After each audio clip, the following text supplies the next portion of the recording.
DIY. Shout out to producer Culture. I saw this on my Instagram as a post that was from a tweet from a producer named Miji, I believe. The tweet reads, "Producers be so effed up. You send artists a bunch of fire, then they pick your most trash beat. Then the producer community get on your ass about the vibe, as if you didn't want them on them other beats." Now, he's obviously saying this as a joke. I don't think he's really having an issue. There's an emoji here. What he's basically saying is that you are us as producers. We will send a rapper a pack of beats and say, here are the 5, let's say it's 5. I got 5 heaters for you, rapper. But I really like these 3 right here, and I hope you pick one of these 3. And the rapper ends up picking the beat. It's happened to me many a times. They end up picking the beat that you're like, really? That one? I mean, I wouldn't send you anything I don't like, but that one is the one you want to go with? Did you hear the other ones? Maybe the file was corrupted. Maybe the file, you know what? I'll resend them. No. I heard all of them. I want number 5. You mean the one that I thought about at the very last moment when I sent this email off? Then the rapper picks the beat. You, especially if you're trying to get placements, you're not really in a position to like nitpick at that. You're just trying to get your foot in the door. Then that rapper makes a song over that particular beat. And then your producer peers and all music listeners get access to that rapper's album. That rapper's album drops, and then the producers are listening and they're like, which one you produce? Oh, track 13. You know what I'm saying? Nobody getting bread like this. Yeah. Oh, you did that? You did nobody getting bread like this? Oh, that's crazy. That's my least favorite beat on here. Why you make a beat like that? You got harder beats, I heard. What's up with that?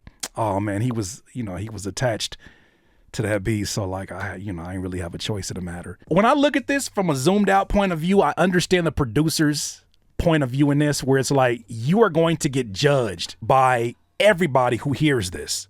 Not just your peers and producers, but also other people in the industry that are listening to this project, other rappers who are listening to this project. They're trying to find potential producers to work with on another project. And if that is not you putting your best foot forward, you may feel like you're at a bit of a disadvantage. As I was looking through the comments in this particular post, there's a lot of producers that brought up the point of, well, maybe it's because you're making the age-old mistake of trying to produce for other producers. You should be focused on what the artist actually wants and what it's going to take for the artist to get to the best product possible through their selection of your beats, right? You want them to actually feel the music and inspire them to want to make something that, hopefully not disassociated, you want them to be inspired to make the best art that they can make, right? So what does it matter what your producer peers think of it? It kind of took me down a rabbit hole of, well, if you are a producer that is concerned about the value of your brand going down because of this rapper picking a beat that is not, quote unquote, what you think is your best beat, well, this is where you have the option of doing things like creating and curating your own album, bringing other rappers into the fold, working with the kind of rappers that you want to work with, but putting them on your terms. This is the beat that I want you on, rapper. Write to this beat.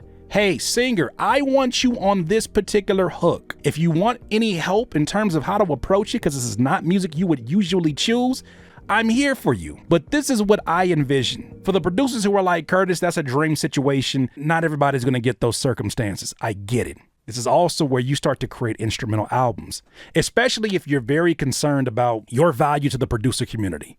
And I understand that there are producers who use placements to leverage their influence and their voice of authority in the producer community. I completely get that. So not having your best foot forward could affect your ability to create that leverage. Cool. This is where you have the opportunity to create instrumental albums. DIYers, I almost lost this YouTube channel negotiating with a scammer posing as a potential sponsor. Because of that situation, I would love for these videos specifically to be absolutely sponsor free. Consider joining the official DIYer Patreon at patreon.com/Curtis King. For as little as $5 a month, you can get access to all of these live streams that these clips are created from in its full entirety. We also have other tiers that allow us to meet every single Sunday. Come join us at patreon.com/Curtis King. With that said, back to the video. I really wish at the time where Lex Luger was the biggest name in the producer community, the biggest name in production in hip hop. I really wish we could have got more sides of Lex Luger's sound. His very minimalistic trap beats that everybody and their mama started to duplicate after they became successful through Waka Flocka Flame and through Rick Ross was only one side of the sound that he could create. A lot of folks may remember he had a placement on a Schoolboy Q album that was actually a soulful record. Those are sides that you don't get to see from that producer. Instrumental albums have been around forever. Those have always been an option on the table. Maybe it's because when these producers are in demand, their time is strapped. It's spoken for. They're expected to not only deliver on the needs and necessities of the labels that are reaching out to them, the artists that are reaching out to them, they're supposed to also tend to the contract of their publisher. Their time is split between so many different responsibilities. When would they ever even get a time to just work on music for music's sake? But it got me thinking, because I think the homie Siege say one time, he was like, when you want to get placements, you must make this. And he gave this advice, I think in 2010, you must make this your full-time gig. At that point in time, it was, this is everything that you must do. Because it's going to require a lot of your time. It's going to require flexibility of your time. It's going to require you to pull up on a studio session that just appeared because of a text message an hour ago.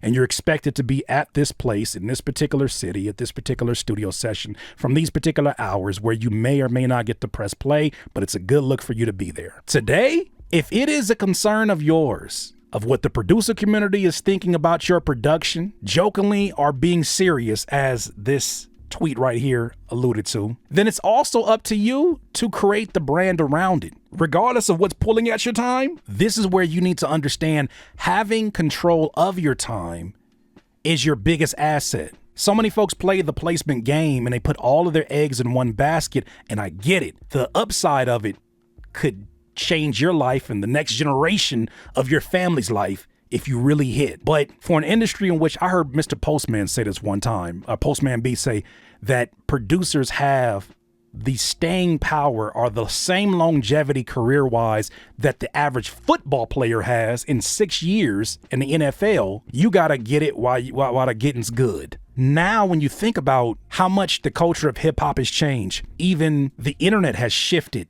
our relationship with artists. You have the opportunity through content, through your social media, to show all the different sides of who you are as a producer. So if you're concerned about having the producer community want to get on your head, then shit, show them other sides of what you do. You cannot afford, in this era of production, of content, to take on the mystery of the producers from the 90s and the early 2000s. In this era, you cannot afford to do that. You must show face. You cannot live behind your logo, producers.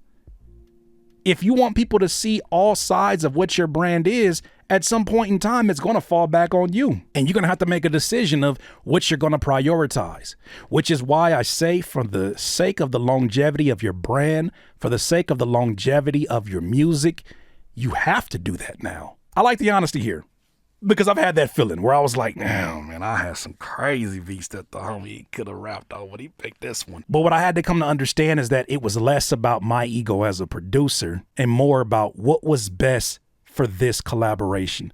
What was best for this exchange, the way that it went down. I don't know. Those are some of my thoughts though. What do you guys think? DIY. DIYers, if you enjoyed this content, make sure that you hit the like button and maybe even consider subscribing. Come on, man. Stop being greedy. Peace.